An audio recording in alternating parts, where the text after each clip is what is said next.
Students, welcome all in chemistry शिक्षा channel. मैं doctor Sirvi sir. आज का हमारा वीडियो कंटिन्यूएशन में alcohol phenol ether NCERT solutions. इससे पहले वाले वीडियो में अपन ने जो क्वेश्चन नंबर था वो 11.9 तक कंप्लीट किया था। Today we are discussing 11.10 exercise questions, that is unit 11। तो आइए बच्चों स्टार्ट करते हैं। तो क्वेश्चन नंबर 11.10 का देखिए क्या मीनिंग है। राइट केमिकल रिएक्शन, आपको एक केमिकल रिएक्शन लिखनी है for the preparation of phenol, जिसमें phenol as a major product होना चाहिए सिंथेसिस में। और आपको जो रिएक्टेंट दिया जा रहा है वो है क्लोरोबेंजीन, यानी कि क्लोरोबेंजीन से आपको फिनॉल बनाना है। ओके, नाउ किस तरह से आंसर लिखेंगे स्टूडेंट्स वो देखिए। आंसर्स में सबसे पहले अपन लिखेंगे क्लोरोबेंजीन से स्टार्ट करनी है अपन को, तो प्रीकर्सर यहाँ पे जो है वो आपका क्लोरोबेंजीन है। तो this is called precursor chlorobenzene. Chlorobenzene directly जो है वो आपको फिनॉल नहीं देगा। इसके लिए सबसे पहले आपका इसका सॉल्ट फॉर्मेशन करना पड़ेगा, सोडियम फिनॉक्साइड। और इसके लिए अपन सोडियम हाइड्रोक्साइड लेंगे और इसमें जो इंपॉर्टेंट है वो है 623 केल्विन आपका टेम्परेचर होना चाहिए और 300 एटमॉस्फेरिक प्रेशर मेंटेन करना है। इस पर्टिकुलर कंडीशंस पे आपका HCl और H Lj-HCl निकल जाएगा और जो हमको इंटरमीडिएट मिलेगा that is called sodium phenoxide, यानी कि ये जो माइनस वाला पार्ट है ON वो इस पे अटैच हो जाएगा Cl की जगह पे, तो दैट इज कॉल्ड सोडियम फिनोऑक्साइड। ठीक है, अब सोडियम फिनोऑक्साइड की रिएक्शन अपन दोबारा हाइड्रोक्लोरिक एसिड से कराएंगे तो वापस से आपका NaCl सॉल्ट की फॉर्म में आउट हो जाएगा NaCl, और H जो होगा वो ऑक्सीजन के साथ में कोवेलेंट बॉन्ड बना के फाइनल प्रोडक्ट फिनॉल में कन्वर्ट हो जाएगा। So the product is OH means phenol. तो जैसा हमारा इसमें स्टूडेंट्स आंसर था उसी तरह से आ गया, तो that is called phenol. So solution. Yes students, अब अपन इसमें नेक्स्ट क्वेश्चन डिस्कस करते हैं, very important 11.11। Right the mechanism of hydration. Hydration means water का एडिशन करना है ऑफ इथीन। इथीन के ऊपर H2O का एडिशन और उसका जो यील्ड आना चाहिए यानी कि क्वांटिटी आनी चाहिए वो आपकी किसकी होगी, इथेनॉल। ओके, सो इसका आंसर किस तरह से होगा। सबसे पहले अपन रिएक्शन देखें। जैसे हमने यहाँ पे जो एग्जांपल लिया है वो आप कोई भी एग्जांपल ले सकते हैं। अगर आपको इथेनॉल चाहिए तो इसमें आप नीचे एक एग्जांपल और लिख, जैसे मैंने प्रोपीन का एग्जांपल लिया। अगर आपको इथेनॉल बनाना है तो इसी रिएक्शन में CH2 डबल इथीन ले लीजिए। इथीन की रिएक्शन आप वाटर से करेंगे। एसिड कैटालाइटिक हाइड्रोलाइसिस होता है क्योंकि वाटर जनरली डिसोसिएट कम होता है। तो अगर आप इथीन लेंगे तो आंसर आपका इथेनॉल हो जाएगा, और अगर आप प्रोपीन लेंगे तो आंसर आपका प्रोपेनॉल हो जाएगा। ठीक है, तो वो डिपेंड्स है कि आप उसमें कौन सा प्रोडक्ट बनाना चाहते हैं, उसके अकॉर्डिंग प्रोपेनॉल आपका आंसर हो जाएगा। क्लियर। तो इनमें से कोई भी एग्जांपल, सेम मैकेनिज्म रहेगी, आप कोई भी अल्कोहल जैसे ले सकते हैं। जैसे इसमें अपने प्रोपीन से एग्जांपल से समझाएं, ठीक है, तो इसके ऑब्लिक में आप प्रोपेनॉल भी लिख सकते हैं। दोनों में से आपको सिर्फ एक कार्बन कम करना है, वो भी जैसे ये वाला। तो दोनों की मैकेनिज्म सेम रहेगी, सिर्फ अगर आप CH3 लगाते हैं तो प्रोपीन की मैकेनिज्म हो जाएगी, और अगर आप यहाँ पे H प्लेस कर देते हैं तो इथीन की मैकेनिज्म हो जाएगी, जो इथेनॉल के लिए या प्रोपेनॉल के लिए, दोनों ही ऑप्शन है उसमें मैकेनिज्म। Step 1 protonation. जैसे कि आप इसको एसिड, जब भी अपन H+ लिखते हैं एरो पे तो इसका मतलब होता है एसिड कैटालाइटिक हाइड्रोलाइसिस। एसिड जो फास्टर होगा कैटलिस्ट की तरह, तो एसिड कैटालाइटिक हाइड्रोलाइसिस कराएंगे। तो acid catalytic hydrolysis protonation of alkene, यानी कि अपन को एल्कीन को प्रोटॉन देना है। ठीक है, फ्रॉम इलेक्ट्रोफिलिक अटैक। यहां पे जो इलेक्ट्रोफाइल्स का वर्क करेगा वो आपका हाइड्रोनियम आयन होगा। हाइड्रोनियम आयन कैसे बनेगा, सबसे पहले जो भी एसिड आप काम में ले रहे हैं HCl H2SO4, तो उसका जो प्रोटॉन होगा वो वाटर के लोन पेयर के साथ अटैच होकर के आपका हाइड्रोनियम आयन बनाएगा, और इसको H3O प्लस को अपन बोलते हैं हाइड्रोनियम आयन। ठीक है, ये आपका हाइड्रोनियम आयन हो गया। नाउ अब अपन जो भी एग्जांपल लेंगे इथीन या प्रोपीन, उसके डबल बॉन्ड पे कंसंट्रेट करना है आपको। डबल बॉन्ड पे क्या करेंगे कि जो आपका इलेक्ट्रोफाइल H3O प्लस है, ठीक है, उसका जो पाई बॉन्ड के इलेक्ट्रॉन्स है, ये इलेक्ट्रॉन इस बॉन्ड को यहां से ब्रेक कर देंगे, ये इलेक्ट्रॉन ऑक्सीजन पे फोल्ड हो जाएंगे, और ये आपका जो हाइड्रोजन है प्रोटॉन वो इस कार्बन पे आ जाएगा, और उस पे क्या आ जाएगा प्लस। तो एक कार्बन पे प्लस हो जाएगा, तो ये आपका जैसे ही फोल्ड करेंगे तो प्रोटॉन तो इस कार्बन पे आ जाएगा और प्लस पार्ट इस पे, तो ये आपका कार्बोकैटायन फॉर्मेशन हो जाएगा। तो फर्स्ट स्टेप में आपको कार्बोकैटायन फॉर्मेशन मिलेगा, ये कार्बोकैटायन। अब ये कार्बोकैटायन और H2O as a neutral product निकल जाएगा। नाउ अब जो ये H2O है आपका, ये न्यूक्लियोफाइल का वर्क करेगा, because of lone pair neutral nucleophile का वर्क करेगा, और जो अभी आपका कार्बोकैटायन बना है उस पे ये वाटर अटैक करेगा, और जो पॉजिटिव चार्ज है तो लॉन पेयर ऑक्सीजन के जो होंगे वो यहाँ बॉन्डिंग कर देंगे, बॉन्डिंग करते ही ऑक्सीजन पे पॉजिटिव चार्ज आ जाएगा, तो ये आपकी इंटरमीडिएट स्पीसीज बन जाएगी। और फाइनली जब स्टेप 3 में जाएंगे तो डीप्रोटोनेशन हो जाएगा। डी मीन्स रिमूव और प्रोटोनेशन मीन्स प्रोटॉन। तो इन वाटर के एक प्रोटॉन जो होगा, एक इलेक्ट्रॉन पेयर इधर आ जाएगा और H प्लस की फॉर्म में, क्योंकि हमारा जो वाटर है वो अगेन उस प्रोटॉन को एक्सेप्ट कर लेगा, और ये तो आपका बन जाएगा एल्कोहल CH3 CH2 CH2OH। अगर यहाँ पे आप इथीन लेंगे तो एक कार्बन कम कर दीजिए, इसी को CH3 कर दीजिए, और वापस क्या निकल जाएगा हाइड्रोनियम आयन एस इलेक्ट्रोफाइल। तो ये प्रोसेस कंटिन्यू चलता रहेगा।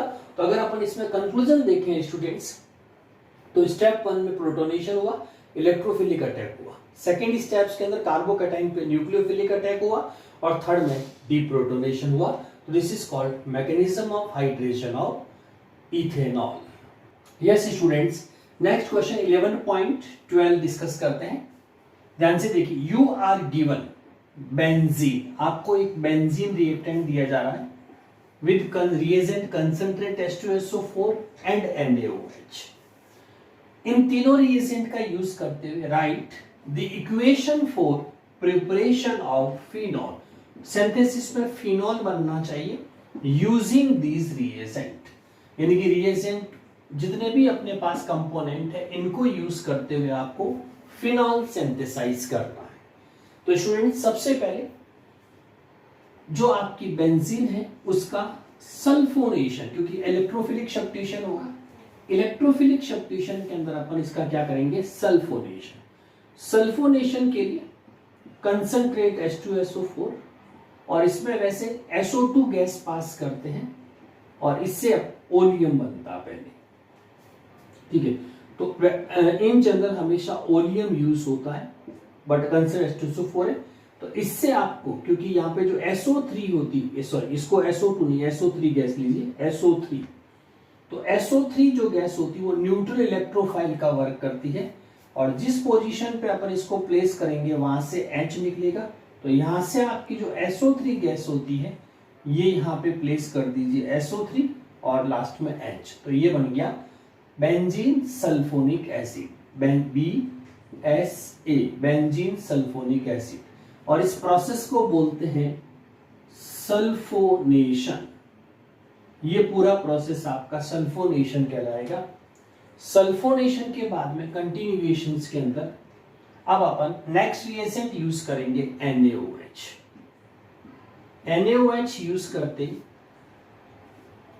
यहां पे जो SO3H जहां पे है वहां पे आपका नेक्स्ट जो पार्ट होगा, क्योंकि जो बेंजीन पे जो ग्रुप लगा हुआ है वो आपका कौन सा है, बेंजीन पे जो ग्रुप लगा हुआ है that is called SO3H, acidic होगा, तो अपन NaOH यूज करेंगे 573 केल्विन पे, 573 केल्विन पे NaOH को यूज करके इसको कन्वर्ट करेंगे सोडियम फिनॉक्साइड के अंदर, सोडियम फिनॉक्स। अब बैलेंस करिए, देखो क्या क्या इसमें से आउट हुआ।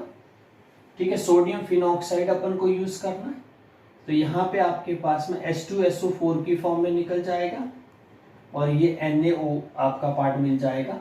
और फाइनल जो होगा इसके बाद वापस इसको एसिडिक मीडियम में लेंगे, ठीक है, सॉल्ट फॉर्मेशन के लिए।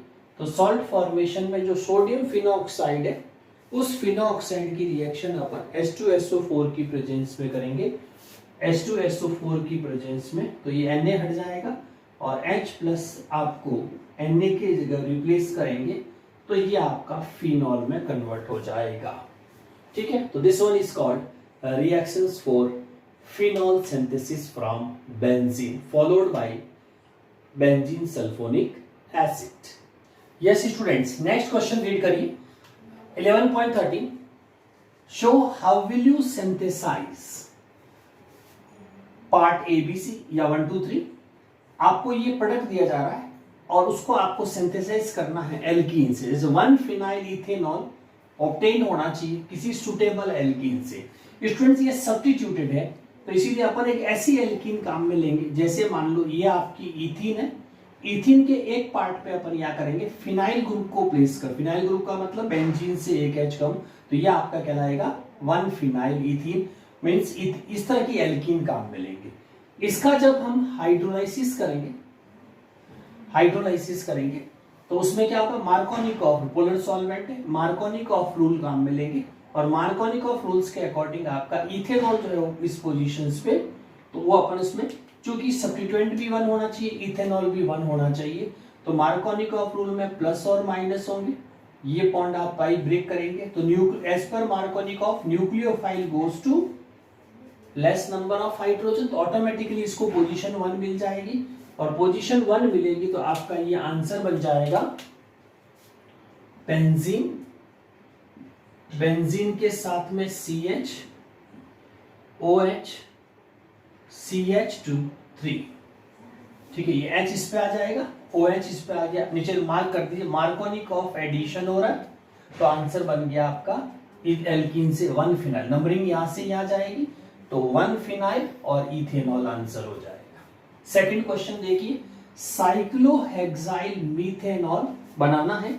एल्काइल हैलाइड आप यूज कर सकते हैं जिसको अपन RX बोलते हैं, और लेकिन उसमें मैकेनिज्म जो आनी चाहिए वो SN2। आपको याद होगा स्टूडेंट्स, SN2 मैकेनिज्म के लिए जो RX यूज किया जाता है वो 1 डिग्री होना चाहिए। लेंथी चेन कितनी भी हो सकती है बट 1 डिग्री होना चाहिए SN2 में। अब अपन इसमें क्या करेंगे, साइक्लोहेक्साइल, तो साइक्लोहेक्साइल मीथेनॉल आपका बनना चाहिए, ये इंपॉर्टेंट है। तो इसके अंदर अपन इस तरह का एक हैलाइड काम में लेते हैं, जैसे ये आपका साइक्लोहेक्साइल ब्रोमाइड अपन ने ले लिया और साइक्लोहेक्साइल ब्रोमाइड से अपन को, ये एक एल्काइल है जो साइक्लिक सब्स्टिट्यूटेड हो सकता है, और इसकी रिएक्शन जब अपन NaOH से कराएंगे, NaOH के साथ में, तो देखिए ये 1 डिग्री है क्योंकि इस कार्बन का कांटेक्ट एक ही कार्बन से है, तो ये 1 डिग्री हैलाइड हो गया। NaOH की प्रेजेंस में करेंगे तो ये माइनस और ये प्लस माइनस, तो यहाँ पे OH प्लेस कर देंगे तो आपका आंसर आ जाएगा CH2OH। ठीक है, तो दिस इज कॉल्ड अब साइक्लोहेक्साइल। तो यहाँ नंबरिंग क्योंकि मेन फंक्शनल ओपन चेन में, तो इसको 1 मिलेगा तो ये हो जाएगा 1 साइक्लोहेक्साइल मीथेनॉल। क्योंकि ओपन और साइक्लिक में से उसको रूट वर्ड माना जाएगा जिसमें फंक्शनल ग्रुप प्रेजेंट है। फंक्शनल ग्रुप इंपॉर्टेंट होता है। उसके बाद थर्ड नंबर में आप देखेंगे इसके अंदर pentane 1 all using suitable alkyl halide. ठीक है, 1 पेंट, देखिए तो आपको कोई एल्काइल हैलाइड लेना है और उससे पेंटेन 1 ऑल बनना चाहिए, तो अपन को RX में R की वैल्यू 5 कार्बन ले लेते हैं, तो इसमें आपके जैसे ये 5 कार्बन हो गए और लास्ट वाले पे कोई भी हैलाइड अटैच कर दीजिए और बाकी वैलेंसी आप CH2 टर्मिनल, ये अपन ने पेंटाइल ब्रोमाइड ले लिया। और इसकी रिएक्शन जब अपन एक्वस NaOH से करेंगे तो ये न्यूक्लियोफिलिक सब्स्टिट्यूशन रिएक्शंस हो जाएगी, और न्यूक्लियोफिलिक सब्स्टिट्यूशंस में क्या होगा, ये दोनों आपस में एक्सचेंज हो जाएंगे और एक्सचेंज होती जो आपका आंसर आएगा, बाकी एज इट इज लिख देंगे 5 कार्बन्स ये आपका OH प्लेस हो गया, तो this one is called 1 pentane, और बाकी वैलेंसी आप H से पूरी कर देंगे, तो ये इसका answer. Yes students, next question discuss करते हैं 11.14। गिव टू रिएक्शन, आपको दो रिएक्शंस इसमें देनी है, that shows acidic nature of phenol, जो फिनॉल की एसिडिक नेचर को प्रूव करती हो, और उसके बाद अपन को कंपेयर करना है acidity of phenol with that of ethanol, ethanol के साथ में अपन को इसको कंपेयर करना। तो देखिए स्टूडेंट्स किस तरह से इसका आंसर लिखेंगे अपन। नाउ आंसर, सबसे पहले टू रिएक्शन, फिनॉल अगर एसिडिक नेचर का है तो उसमें H प्लस, एक्वस सॉल्यूशंस के अंदर H प्लस रिलीज हो जाएगा, और H प्लस रिलीज होते आपके पास बनेगा फिनोऑक्साइड आयन। अब ये फिनोऑक्साइड आयन किनसे रिएक्ट कर सकता है, या फिनॉल अगर ये H रिलीज के बेस पे जिससे रिएक्ट करेगा वो आपकी एसिडिक नेचर की रिएक्शंस कहलाएगी। जैसे अभी ये एसिडिक है तो इसकी रिएक्शन अपन शॉर्ट फॉर्मेशन, तो इसमें नंबर 1 अपन इसमें लिख देते हैं, वो है शॉर्ट फॉर्मेशन, क्योंकि अगर एसिडिक है तो बेस के साथ रिएक्शन जरूर करेगा, इसीलिए अपन ये कह सकते हैं when phenol react with aqueous NaOH it form salt, तो इसमें से आपका H और OH, तो ये सोडियम यहां आ जाएगा, तो formation of sodium phenoxide indicate phenol is acidic in nature, phenol is acidic in nature. Second reaction जो इसमें लिखेंगे वो आपका होगा एस्टरिफिकेशन, एस्टरिफिकेशन, क्योंकि जैसे अपन इन जनरल एस्टरिफिकेशन का क्या मतलब होता है कि अपने पास में एक मॉलिक्यूल जो होगा वो H प्लस देगा, और दूसरा मॉलिक्यूल जो कार्बोऑक्साइलिक एसिड्स होगा वो OH माइनस देगा, तो वाटर कंटेंट निकलेगा, and this substance gate convert into Easter form, ये ईस्टर फॉर्म आएगी।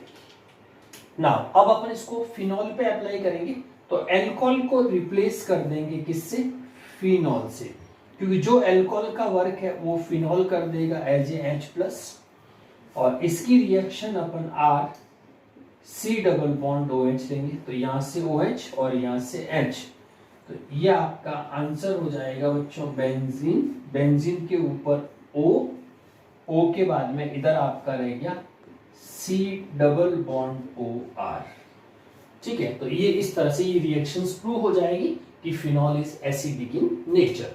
तो इसके बाद अपन इसी में डिस्कस करते हैं, कंपैरिजन करना है कि अगर आपको इथेनॉल और फिनॉल दोनों ही दे रखे हैं तो उस केस में कौन सा ज्यादा एसिडिक है, विद रीजन अपन को इसमें बताना है। ये तो थी reaction in favour of acidic nature of phenol. अब अपन को करना है सेकंड पार्ट, कंपेयर। तो कंपेयर में आपके पास में फिनॉल है, ठीक है, फिनॉल है, और फिनॉल का एक्वस सॉल्यूशन के अंदर जब हम इसको ऐड करेंगे तो अगर ये H प्लस रिलीज करेगा तो फिनोऑक्साइड आयन फॉर्मेशन होगा इस तरह से। ए पार्ट, बी पार्ट में हमको लेना है अल्कोहल। अल्कोहल का स्ट्रक्चर में ROH से रिप्रेजेंट करेंगे, और जब इसको एक्वस सॉल्यूशन में ऐड करेंगे और अगर अल्कोहल एसिडिक है तो ये एल्कोऑक्साइड आयन बनाएगा और H प्लस रिलीज करेगा। अब इनको कंपेयर करना, which one is more acidic and why. देखिए स्टूडेंट्स, जिसमें बेंजीन रिंग होती है उसमें अल्टरनेट डबल बॉन्ड्स होते हैं, जिससे stability of phenoxide ion, stability of phenoxide ion occurs due to resonance. इसमें रेजोनेंस होगी तो रेजोनेंस की वजह से आपकी इसमें क्या आएगी, स्टेबिलिटी आएगी, ठीक है। क्योंकि ये जो लॉन पेयर होंगे, ये लॉन पेयर यहाँ पे आएंगे, डबल बॉन्ड क्रिएट हो जाएगा, फिर ये नेगेटिव चार्ज यहाँ आ जाएगा, फिर ये बॉन्ड बढ़ाएगा तो आपका नेगेटिव चार्ज यहाँ आ जाएगा, फिर नेगेटिव, तो यहाँ पे इस तरह से कंटिन्यू रोटेट होता रहेगा, इसीलिए H+ वापस अट्रैक्ट नहीं होगा। तो इसको अपन कह सकते हैं the phenoxide ion is stabilises with help of resonance, यानी कि डिसलोकेशन ऑफ इलेक्ट्रॉन। यही चीज अपन अगर अल्कोहल में देखते हैं, तो अल्कोहल में आपके पास ROH है, जिसकी वाटर से रिएक्ट कराने के मतलब सॉल्वेंट में अगर डिसोसिएट करते हैं तो अल्को ऑक्साइड आयन बनेंगे। अल्को ऑक्साइड आयन के पास में अब्सेंस ऑफ रेजोनेंस होती है, अब्सेंस ऑफ रेजोनेंस कहेंगे, और अब्सेंस ऑफ रेजोनेंस की वजह से it can't stabilize, it can't stabilize, तो स्टेबलाइज नहीं होगा, जिस वजह से लेस एसिडिक होगा। तो ये तो आपका लेस एसिडिक होगा, और जो अपने आप को रेजोनेंस से स्टेबलाइज कर देगा उसको मोर एसिडिक बोलेंगे। सो फाइनली अपन नीचे कंपैरिजन में लिख देंगे the phenols are more acidic than alcohol because of presence of resonance for stabilization of phenoxide ions। तो ये इसका perfect answer students. Yes students, अब अपन नेक्स्ट क्वेश्चन डिस्कस करते हैं, very important, competition point of view से भी, MCQ में भी और बोर्ड एग्जाम्स के लिए भी। 11.15 क्वेश्चन है, एक्सप्लेन व्हाई ऑर्थोनाइट्रोफिनॉल, यानी कि फिनॉल के ऑर्थो पोजीशन पे आपको नाइट्रो लगाना है, मोर एसिडिक, एसिडिक नेचर को प्रूव करना है, देन ऑर्थोमिथॉक्सीफिनॉल, और उसी की जगह अपन OCH3 प्लेस करना चाहते हैं। तो कंडीशन 1 जिसमें नाइट्रो प्लेस करके अपन एक्सप्लेन करेंगे, एंड कंडीशन 2 जिसमें मिथॉक्सी ग्रुप प्लेस करके उसकी रीजनिंग्स देंगे। ओके, तो सबसे पहले देखिए स्टूडेंट्स, ऑर्थोनाइट्रो के बारे में डिस्कस करते हैं। बेंजीन, बेंजीन पे आप फिनॉल लगा OH ग्रुप और उसके बाद NO2 ग्रुप। NO2 ग्रुप का कौन सा इफेक्ट होता है? -I effect, attraction force show करे। इसीलिए आप देखेंगे जैसे ये इलेक्ट्रॉन विड्रॉ करेगा तो ये इलेक्ट्रॉन जो कार्बन के वो थोड़े इधर शिफ्ट हो जाएंगे, और ऑक्सीजन के इलेक्ट्रॉन इस साइड में और हाइड्रोजन के इलेक्ट्रॉन्स अवे फ्रॉम हाइड्रोजन होंगे, तो ये H+ की फॉर्म में रिलीज होगा। तो H+ की फॉर्म में जैसे ही इलेक्ट्रॉन डिस्प्लेस होंगे तो H+ यहाँ से लूज होना शुरू हो जाएगा, और यहाँ का जो लॉन पेयर इलेक्ट्रॉन्स होगा वो यहाँ पे बॉन्ड क्रिएट करेगा। तो ये पाई इलेक्ट्रॉन आउटसाइड में नाइट्रोजन के साथ में बॉन्ड्स क्रिएट करेंगे, और ये आपका कोऑर्डिनेट की जगह नेगेटिव चार्ज डबल बॉन्ड हो, ये रेजो हो सकती है आपस में। अब यहाँ पे जो -R इफेक्ट है वो बहुत इंपॉर्टेंट है। तो -R में आप देखेंगे इसके अंदर जैसे ही आपका ये H+ निकलता है, अगर H+ निकल जाता है तो यहाँ फिनोक्साइड आयन बनेगा। तो डेंसिटी ऑफ इलेक्ट्रॉन जो है, यानी कि ये पेयर ऑफ इलेक्ट्रॉन H से दूर होगा तो ये H+ की फॉर्म में निकल जाएगा। तो यहाँ क्या बनेगा? फिनोक्साइड आयन, और ये फिनोक्साइड आयन फिर रिंग की रेजोनेंस की वजह से डबल बॉन्ड O क्रिएट कर देगा, डबल बॉन्ड O, और इसके ऊपर आपका चार्ज कौन सा रह जाएगा? Negative, and nitrogen gate positive charge. तो ये हाफ हाफ हो सकते हैं, माइनस माइनस। कहने का मतलब ये था कि H+ के रिलीज होने के बाद ये जो ऑक्सीजन है ये स्टेबलाइज हो जाएगी by resonance, that is why the orthonitrophenol is more acidic. लेकिन मिथॉक्सी में देखते हैं क्या इंपैक्ट आता है, तो इसी तरह से सेम है, बस NO2 की जगह आप OCH3 प्लेस कर देंगे। OCH3 क्या करेगा? अपने पेयर ऑफ इलेक्ट्रॉन को यहाँ पे वापस से टूवर्ड्स रिंग, किस तरफ? टूवर्ड्स रिंग देगा, ठीक है, जिसको +R इफेक्ट अपन बोलेंगे। +R इफेक्ट इसमें आएगा, और जैसे ही इलेक्ट्रॉन देगा तो ये पाई इलेक्ट्रॉन विड्रॉ हो गए, ऑक्सीजन की तरफ चले जाएंगे, यानी कि डेंसिटी ऑफ इस मिथॉक्सी ग्रुप की वजह से डेंसिटी ऑफ इलेक्ट्रॉन जो है वो टूवर्ड्स हाइड्रोजन आ रही है, जिससे ये बॉन्ड स्ट्रांग हो रहा है। स्ट्रांग होगा तो H+ डिफिकल्ट रिलीज होगा।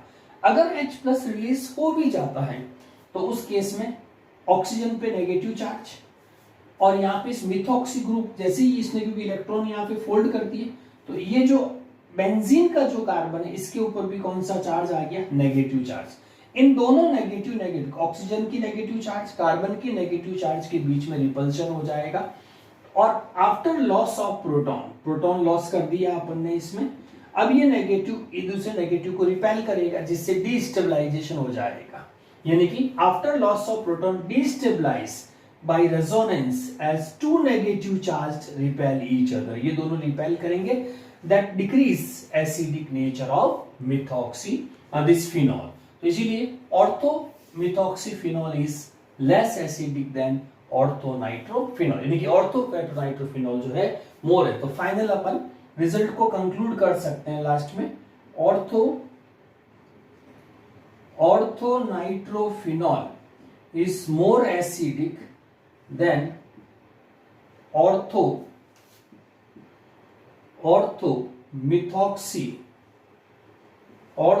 मिथॉक्सीफिनॉल। ये आपका आंसर रहेगा स्टूडेंट्स, ठीक है। This one will be the answer for this very important questions. Students ये हमारे एनसीईआरटी के 11.15 तक का हमने डिस्कस किया। नेक्स्ट वीडियो में फिर मिलेंगे अगले सॉल्यूशन एनसीईआरटी सॉल्यूशन डिस्कशन के साथ में। बने रहिए। Thank you for joining, share subscribe करते रहिए।